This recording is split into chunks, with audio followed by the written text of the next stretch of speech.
আসসালামু আলাইকুম রহমতুল্লাহি ওবরাকাতুহ। বিসমিল্লাহির রহমানির রহিম। আলহামদুলিল্লাহি রাব্বিল আলামিন ওয়াসসালাতু ওয়াসসালামু আলা রাসূলিহিল আমিন, আম্মা বাদ। সুপ্রিয় ভাই এবং বন্ধুগণ, আল্লাহ সুবহানাহু ওয়া তাআলার কাছে দোয়া করি আল্লাহ সুবহানাহু ওয়া তাআলা যেন আমাদেরকে সকল অনিষ্ট থেকে রক্ষা করেন। আল্লাহ সুবহানাহু ওয়া তাআলা যেন আপনাদেরকেও সকল অনিষ্ট থেকে, সকল অকল্যাণ থেকে হেফাজত রাখেন, বলেন আমিন। এবং আল্লাহ যেন আমাদেরকে সকল কল্যাণের উপরে প্রতিষ্ঠিত রাখেন, বলেন আমিন।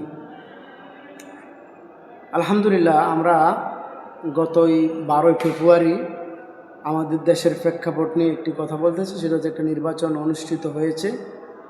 সেই নির্বাচনে আমরা দেখতে পেয়েছি যে দীর্ঘ 17 বছর যেই নির্বাচন ব্যবস্থার মাধ্যমে মানুষ অতিবাহিত হয়েছিল, সেই নির্বাচন ব্যবস্থার দিকে আবার দেশ চলে গেল এবং একটি সরকার গঠন হলো। আমরা জনমানুষের আশা ছিল, আকাঙ্ক্ষা ছিল, এই নির্বাচনের মাধ্যমে ভালো মানুষগুলো নির্বাচিত হবে, দেশ পরিচালনা করবে এবং এর মাধ্যমে আমরা কল্যাণ হাসিল করতে পারব। কিন্তু আমরা দেখলাম যে আমরা যেমনটা চেয়েছিলাম, দেশ যে কোনো ব্যক্তি যখন ক্ষমতায় চলে আসে ইসলামী পরিভাষা অনুযায়ী, তিনি যদি দেশকে সুন্দরভাবে পরিচালনা করে, মুসলিম হয়, তাহলে তিনি পাপী অন্যায়কারী হলেও তার আনুগত্য করতে হবে। এটা ইসলাম আমাদেরকে এই কথাটা বলেছে। কিন্তু আমাদের গণমানুষের একটা আকাঙ্ক্ষা ছিল, আমাদের আশা ছিল যে দেশ পরিচালনা করবে সৎ, ন্যায় বিচারক বা ন্যায়পরায়ণ, আর একটা হচ্ছে যে আপনার দুর্নীতিমুক্ত এবং ধার্মিক ব্যক্তিরা। কিন্তু দেশের মানুষ যেটা চেয়েছে ওটাই হয়েছে। যারা ইমানদার মুসলিমরা চেয়েছিল যে দেশ একটা সুন্দর ব্যবস্থার মাধ্যমে চলবে, দেশের ব্যক্তিবর্গ যারা আসবে, দুটা যখন খারাপ থাকবে, এর মধ্যে সবচেয়ে ভালো কোনটা সেটা আমরা চয়েস করে, যিনি সৎ, যিনি ন্যায়পরায়ণ, যিনি ধার্মিক, যিনি শুধু সাময়িক লেবাসদারি নয়, এমন ব্যক্তি নির্বাচন করবে, ক্ষমতায় আসবে, এতে করে দেশের কল্যাণ হবে। এবং আমরা দীর্ঘ 17 বছর একটা ফেসিবাদী বা একটা অত্যাচারী শাসক থেকে মুক্ত হয়ে আমরা ভালো একটা অবস্থানে যেতে পারবো, আমরা এমনটা মনে করেছিলাম। কিন্তু দেশের মানুষ যেটা চেয়েছে সেটা প্রতিফলিত হয়েছে।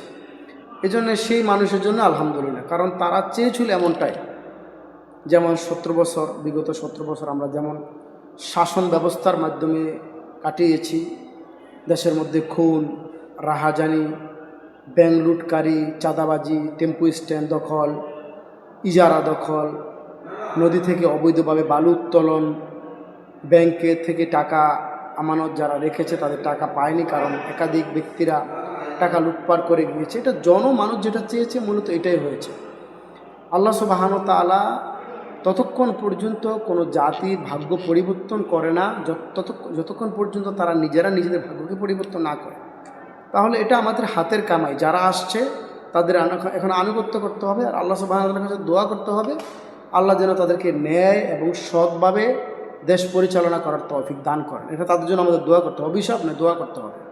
কিন্তু যখন চলে আসছে তখন আমরা এই কথা বলবো যে দেশের মানুষ যেটা চেয়েছে এটাই হয়েছে। দেশের মানুষ চেয়েছে দেশের মধ্যে আরও দুর্নীতি হোক, চাঁদাবাজি হোক, টেম্পু ডাকাতি হোক, স্ট্যান্ড ডাকাতি হোক, দেশের মধ্যে আরও অশ্লীলতা ছড়িয়ে যাক এবং অবিচার, দুর্নীতি হোক, এটা মানুষ চেয়েছে। মানুষের উপরে মানুষ যা চাইবে আল্লাহ সুবহানাহু ওয়া তাআলা তাই চাপিয়ে দিবে।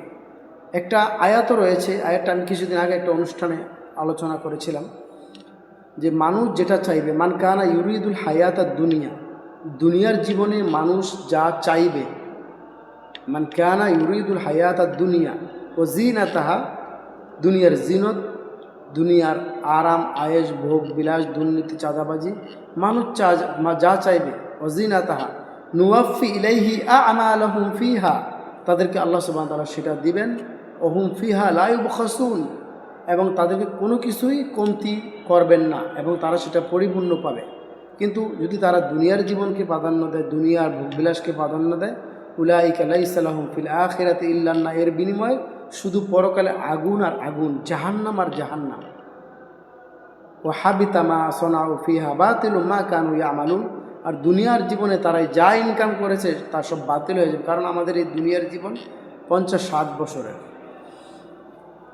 বিষয় হচ্ছে গণতন্ত্র কোনোদিন মানুষের কল্যাণ করতে পারে না। এখন বর্তমানে যার মাধ্যমে একটা ক্ষমতায় যারা আসছে, আবার যদি আপনারা ঐক্যবদ্ধ হন, আরেকটা জুলাই সৃষ্টি হবে।